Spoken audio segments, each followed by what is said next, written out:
大家好，我是老罗，今天给大家带来一期干货中的干货。大家知道，我开频道的目的是和大家分享木工和 DIY 的技巧，以及鼓励大家自己动手尝试 DIY。现在美国这边通胀严重，人工成本很高，请人干活也很贵。以前分享的时候很难告诉大家自己做到底能省多少钱，因为我自己也没有请人做过一模一样工程的数据。但是今天这期不一样。今天这期我们真的就要算一笔账了。事情呢，要从去年我们请人换窗户说起。我们现在这个房子呢是1981年建造的老房子，前房主呢把部分的窗户换成了比较现代的款式，密封呢也很好。但是还有很多窗户呢是从来没有换过的老窗户，边框腐朽，玻璃很花，隔热也不好，而且看起来就很老旧。所以我们自从搬进来就打算把窗户换一下。然后大家肯定会说，哎，老罗，这个换窗户这个活你自己上不就得了？然而我有一个弱点，就是恐高，就是真的会在高处不由自主的发抖的那种程度。于是呢，我们请人来换了几扇高层的窗户，然后1楼的4个窗户呢就一直留着，准备自己换。这也就给我提供了自己换窗户和请人换窗户的时间和价格对比。时间上来讲，请人换窗户我们等了4个多月，他们才有空档。自己换的话，从下单窗户到换好，也就是2个月不到，所以从时间上来说，自己动手要快很多。然后我们再看一下请人换窗户的价格。当然了，我们这个价格呢是去年的价格，今年可能涨了也说不一定。我们就用比较标准的60×42的窗户来做例子。大家可以看到，一个窗户的总费用是1785，然后因为他们给我们公司的员工提供员工折扣，所以最后算下来税前的价格呢是1187。然后这个价格包含什么呢？它包含窗户和换窗户的人工，但是这个价格不包含室外的 trim， 不包含帮你漆，也不包括室内的 trim 以及窗台等等。然后我们再看一下我们自己买的同样厂家和款式的窗户，我们买了2个尺寸，2扇60×60的，比之前那个大。一扇呢是413美元，还有2扇是60×47，也比上面大，是363一扇。所以大家做一做减法就知道。之前帮我们换窗户的公司，光是人工换1扇窗户就是824美元。那我们还有4扇窗户需要换，算上人工和税呢，那就是将近4000美元了。并且这4000美元不包括 trim 和漆。我呢1个周末就完成了4扇窗户的拆换，也就是说呢1个周末把这4000块钱给省下来了。所以看完这期分享的朋友们，你家的窗户数量越多，你能够省的就越多。第一步很显然要把旧窗户拆掉，我先把一面窗户拿掉，这样的话拆掉整个窗户的时候就能轻一些。不过后来我发现有2个人的话，拆不拆其实无所谓。这里我开始拆外墙窗户的 trim， 然后我发现这个 trim 居然是钉在 siding 上面的，这个呢就有点麻烦了，我需要把这个 siding 锯掉才能够把旧窗户拆下来。所以我用了我的 oscillating tool， 沿着这个油漆的线把多余的 siding 锯掉。这个工具有人管它叫磨切机，也有人管它叫百锯或者万用宝。这里我切得很慢，因为原先窗户的 trim 已经拆掉了。等大家看到我换下一个窗户的时候，我就切得很快了。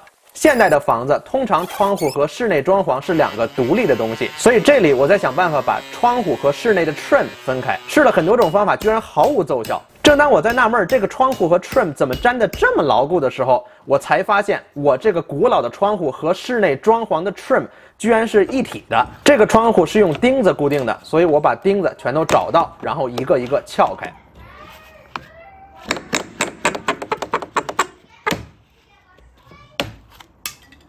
钉子敲掉以后，稍微一用力，这个旧窗户就拆下来了。抽底啊！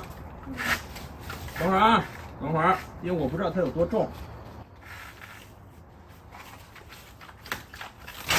啊！重都不能。等会儿啊！这样的。好，下来了。行，先搁这儿。好。你这本来取的时候它也会坏的，所以你必须得换。然后把旧的膨胀泡沫和周围清理干净。下一步就是做防水的工作了。我用的这款 Zip System 的防水胶布很好用，非常推荐给大家。我先沿着木头框架结构的边边把这个胶布粘上，然后呢折下来粘在原先的防水纸上面。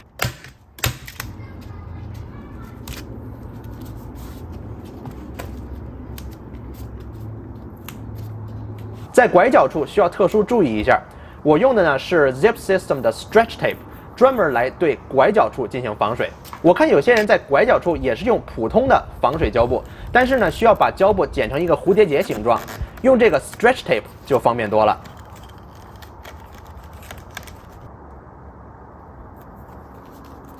大家可以看到，轻轻一拉，这个拐角防水就做好了。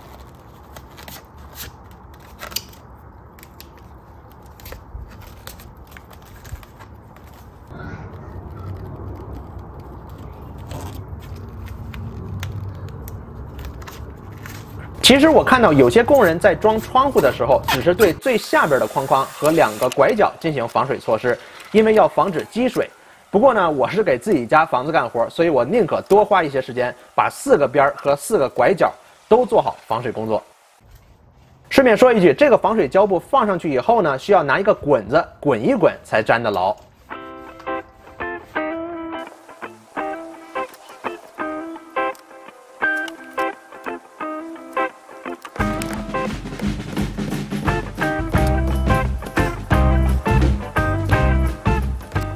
防水做好以后，就可以把新的窗户放进去试一下了。我用2颗螺钉把窗户暂时的固定在墙上，然后呢，我就去调整窗户的位置。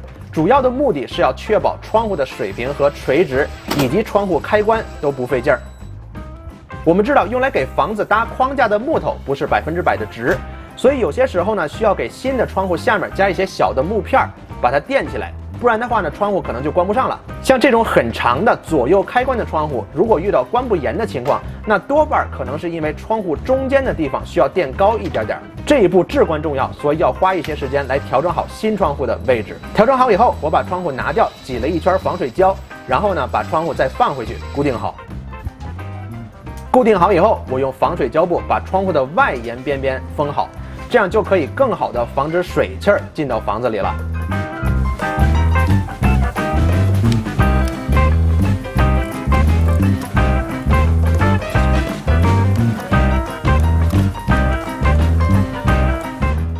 换第2个窗户的时候，我就吸取了第1个窗户的经验，先用 U 型钉子把想要留住的 siding 固定住，然后用摆锯沿着旧的 trim 直接切开旧的 siding， 因为有 trim 作为辅助线，切 siding 的时候切得既快又直。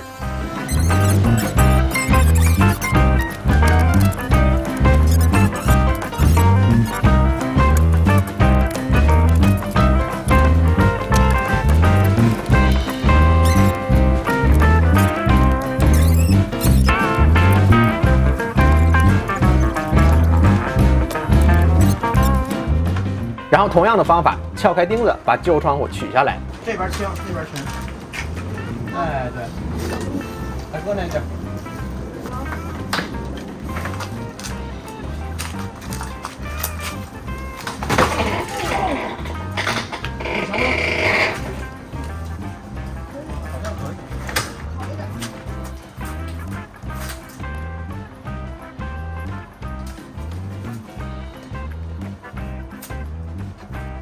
清理框框，然后做防水。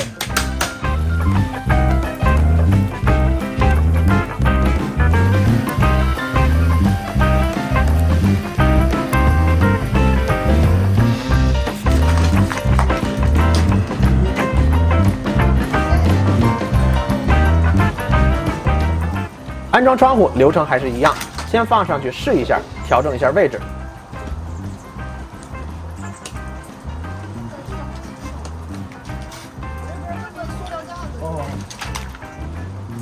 然后上一圈防水胶，再把窗户放回去，最后呢确保一下位置，然后固定住。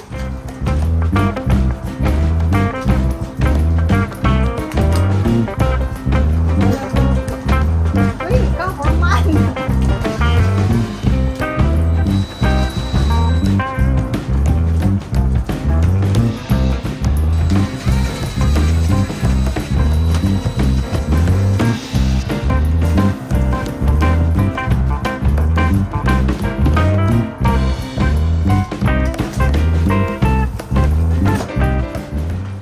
好了，这是第2天要换的窗户。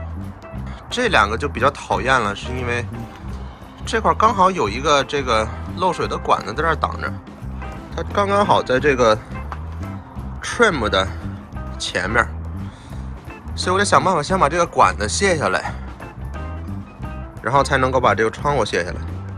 但是呢，西雅图这边天气大家也知道，今天还刚好要下雨。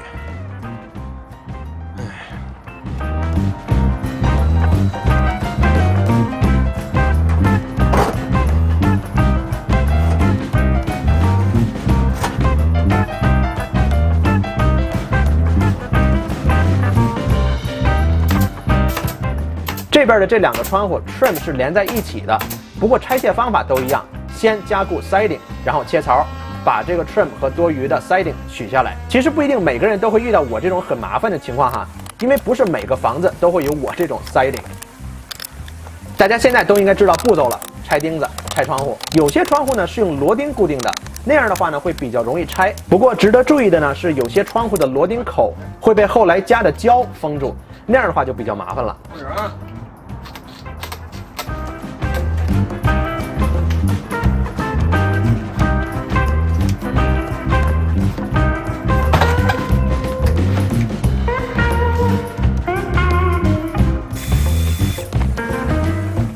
接下来还是进行防水处理。这里再展示一下这个拐角处的防水胶布，真的太方便了。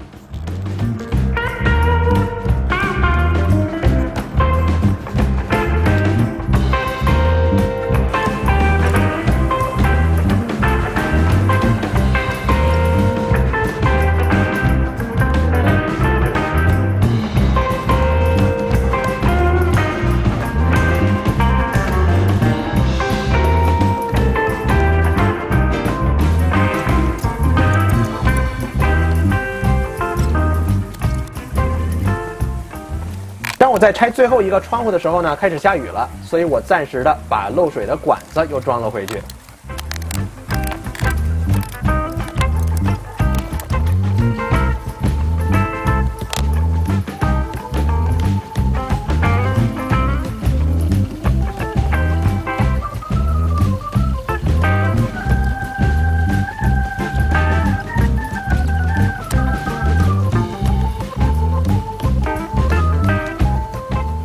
两个窗户装好以后，我又用防水胶布把窗户外框封住。出于保险，我在防水纸和 siding 的交界处加了一层防水胶。不知道专业包工队会不会这么细致哈？但是给自己家干活嘛，多做一些防范措施，小心无大过。然后我把一些缝隙也用防水胶封上了。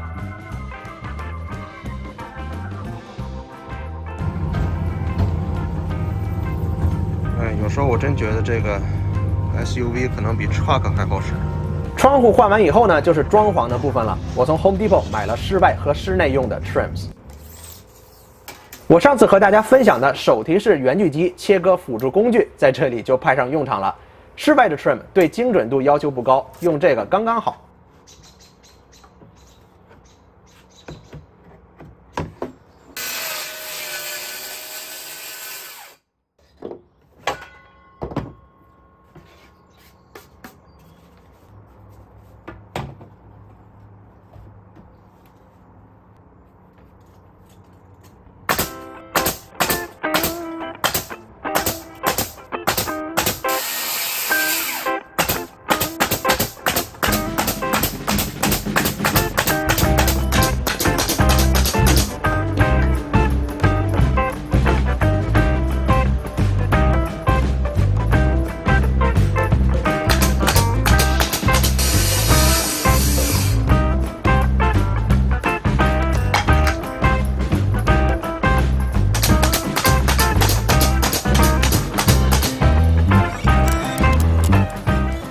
室外的 trim 切割安装起来都还是蛮快的。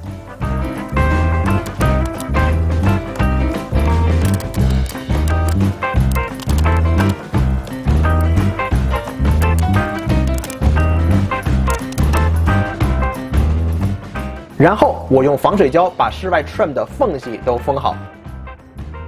这里提醒大家要记住使用 paintable， 也就是能够上漆的防水胶。 等防水胶干了以后，就可以上漆了。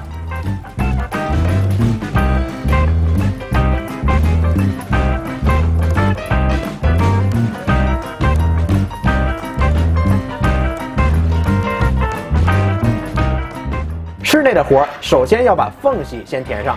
我用的这款是专门给窗户设计的膨胀泡沫。关于膨胀泡沫的选择，我这个窗户呢是写了膨胀泡沫需要通过 AAMA 812的测试。然后我发现一个很讨厌的事情，就是我这个古老的房子，因为旧的 trim 和窗户是一体的，所以旧 trim 呢不会延伸到石膏板。为了保护石膏板，原先的工人在石膏板外侧加了金属杆子作为保护。这个金属杆子影响到我安装室内的窗框，所以我需要把这些金属杆子先拆掉。因为木头框架要比窗户稍微大那么一些，所以我加了一些小木条，目的呢是把框架缩小一些。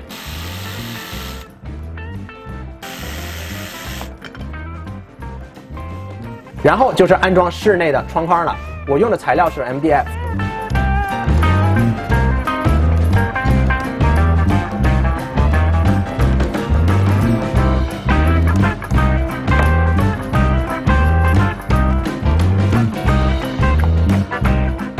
这个接口处我用了 Starbond CA Glue， 一边呢涂上液体，另外一边喷上激活喷雾，两边一对好，浇水10几秒钟就干了，非常的方便。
钉子眼儿我用 spackling 糊好，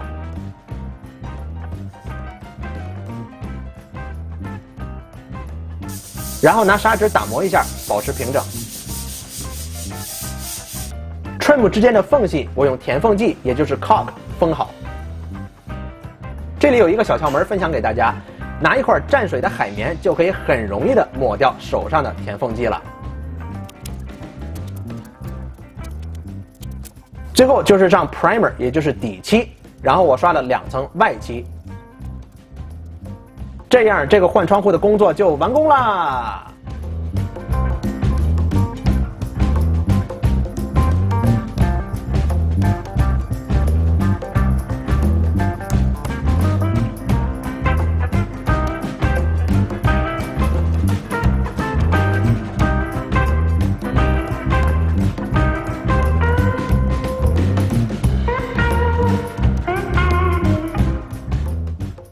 好了，旧的窗户加废料装了满满一车，累死我了。行，现在去垃圾站把这些东西扔掉。在西雅图地区这边，垃圾站叫做 transfer station， 他们门口有一个秤，进去的时候呢，先称一下车的重量，然后扔完东西呢，再称一下重量，以此来计算你总共扔了多少东西。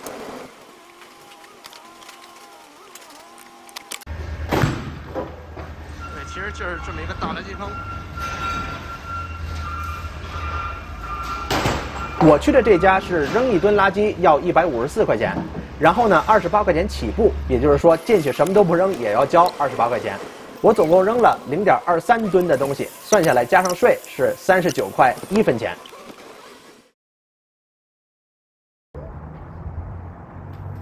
你干什么？我得想办法把它拆了才行。